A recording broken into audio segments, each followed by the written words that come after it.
करवा चौथ व्रत की कथा जो पंजाबी रीति में कही जाती है।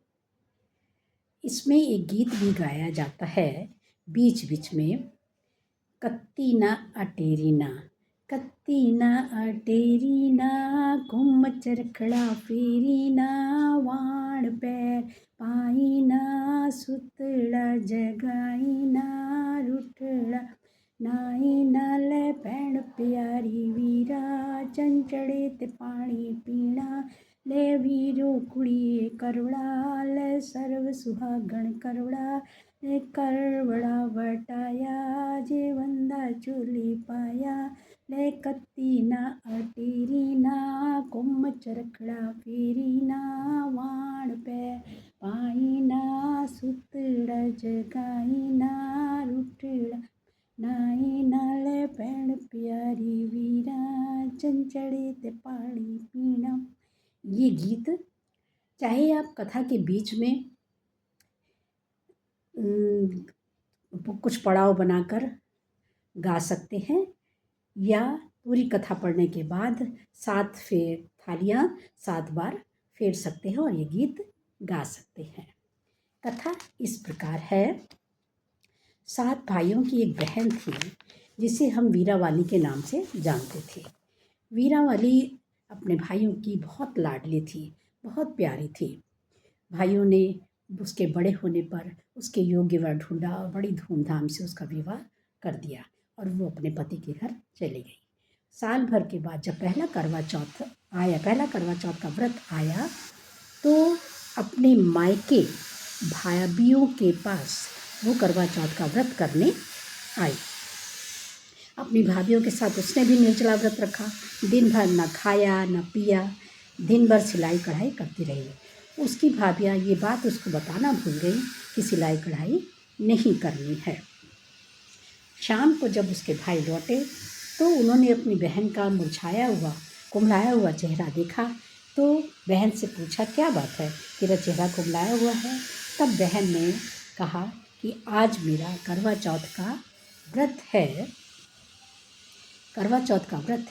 और जब चाँद निकलेगा रात में तब मैं अर्घ दूंगी और पानी पीऊँगी। तो भाइयों ने कहा, अच्छा। भाई अपनी बहन का कुम्हलाया चेहरा सहन नहीं कर पा रहे थे और वो नहीं समझ पा रहे थे कि वो क्या करने जा रहे हैं। उन्होंने विचार विमर्श किया और सामने पहाड़ी पर गए, वहाँ आग लगाई और सामने छन्नी टांग दी और नीचे आके अपनी बहन से कहा, देख बहन तेरा चाँद निकल आया है। उसने कहा, भाभियों का भी निकला होगा, भाभियों को भी कह दो। कहते नहीं, भाभियों का नहीं, तेरा निकला है, तू देख ले। भाइयों के प्रेम में बहन ने भी सही मानकर उस नकली चाँद को अर्घ दे दिया और पानी पी लिया और खाया पिया। जैसे ही उसने खाना खाया, ऐसा करते ही उसके ससुराल से उसके पति के अचेत होने की सूचना आ गई। वो तुरंत अपने ससुराल वापस चली गई और करवा चौथ के दिन जितनी उसने सुइयाँ जलाई थी उतने कष्ट उसके पति के शरीर में लग गए। माँ गौरी का ध्यान करके वह अपने पति की सेवा में लग गई और उसकी सुइयाँ निकालने लगी, उसके कष्टों को काटने लगी। इस प्रकार धीरे धीरे वक्त बीता और साल भर बाद फिर से करवा चौथ का व्रत आया। उसने फिर व्रत रखा और उसकी सेवा में लगी रही। शाम को दिन भर सेवा में लगे रहने के बाद भी वीरावाली ने व्रत रखा और शाम को गले में करवा बेचने वाला आया और करवा ले लो ऐसे आवाज़ आई। तो उसने अपनी दासी से कहा, अपनी गोली से कहा कि तू इनका ध्यान रखना, अपने पति के लिए कहा, इनका ध्यान रखना, मैं नीचे जाकर करवा लेकर आती हूँ। वो ऐसा कहकर चली गई। दासी ने सोचा कि एक सुई रह गई है, जब मैं ही निकाल देती हूँ, और वो नीचे करवा लेने गई हुई थी। दासी ने जैसे ही सुई निकाली और राजा राम राम कहते हुए उठ बैठा और उस गोली को, उस दासी को, नकली रानी को असली रानी समझ लिया। गोली सी ओ रानी हुई, रानी सी ओ गोली हुई। धीरे धीरे समय बीता। जब राजा स्वस्थ हो गया तो उसने नकली रानी से कहा, जो दासी थी, रानी बन गई थी, उसे कहा कि मैं व्यापार के लिए विदेश जा रहा हूँ, तुम्हें कुछ चाहिए? तुम्हारे लिए क्या लाऊं? नकली रानी जो गोली थी, जो नकली रानी बन गई थी, नकली रानी थी और गोली थी, उसने कहा मेरे लिए साज श्रृंगार का सामान लाना। बहुत सारा सामान मंगवाया। उसी प्रकार राजा ने असली रानी जो दासी बन गई थी उससे पूछा, तो उसने कहा कुछ नहीं लाइएगा। तो फिर भी राजन के बार बार कहने पर उसने कहा ठीक है, तो एक अच्छी से सुंदर सी गुड़िया ले आइएगा। तो राजन ने कहा ठीक है। व्यापार के बाद जब राजा लौटा तो नकली रानी के लिए साज श्रृंगार का और नकली दासी के लिए एक गुड़िया ले आया। दासी नकली दासी जो असली रानी थी वो गुड़िया के साथ मस्त रहने लगी। लेकिन जब भी राजा उसके कमरे के पास से गुजरता तो एक गीत, वो हमेशा एक गीत गुनगुनाती जो उसे सुनाई देता।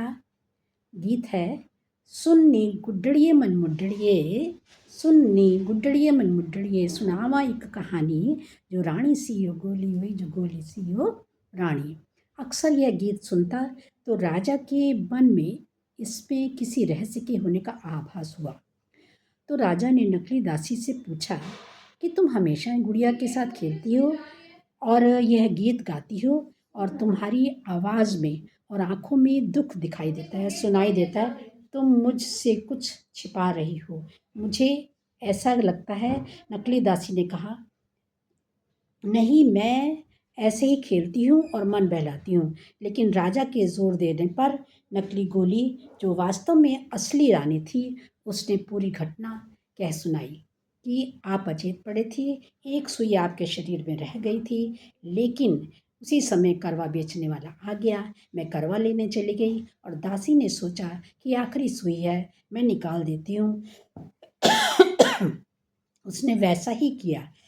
जैसे ही सुई निकाली, आप लंबी नींद के बाद उठ बैठे और राम राम करके उठ बैठे और गोली को अपनी रानी समझ लिया। तो राजा उसकी बात सुनकर हैरान हो गया और उसने क्षमा मांगी। तब रानी सीओ रानी हुई, गोली सीओ गोली। रानी रानी बनी और दासी दासी बनी। ईश्वर इस प्रकार सबका सुहाग बनाए रखे। इसी प्रकार कहानी, चाहे पूरी कहानी कहने के बाद वो गीत गाइए जो मैंने शुरू में गाया था, चाहे 7 बार थालियाँ फेरिए और चाहे बीच बीच में पड़ाव देकर करिए। अर्क के समय भी एक गीत गाया जाता है, किसी को मालूम होगा किसी को नहीं, जिसको मालूम है अच्छा है, जिसको नहीं मालूम है वो मैं कह दे रही हूँ, वो भी सुन लीजिए। सियोंदियाँ पर सियोंदियाँ सियोंदियाँ परिवार, सियोंदियाँ पर सियोंदियाँ सियोंदियाँ परिवार, बाला चंदा अरक दे जे लोड़ी करबार, हथ मेहंदी पल्ले पुड़ी सुहागन पागण, अरक दिन चौबारे चढ़ी।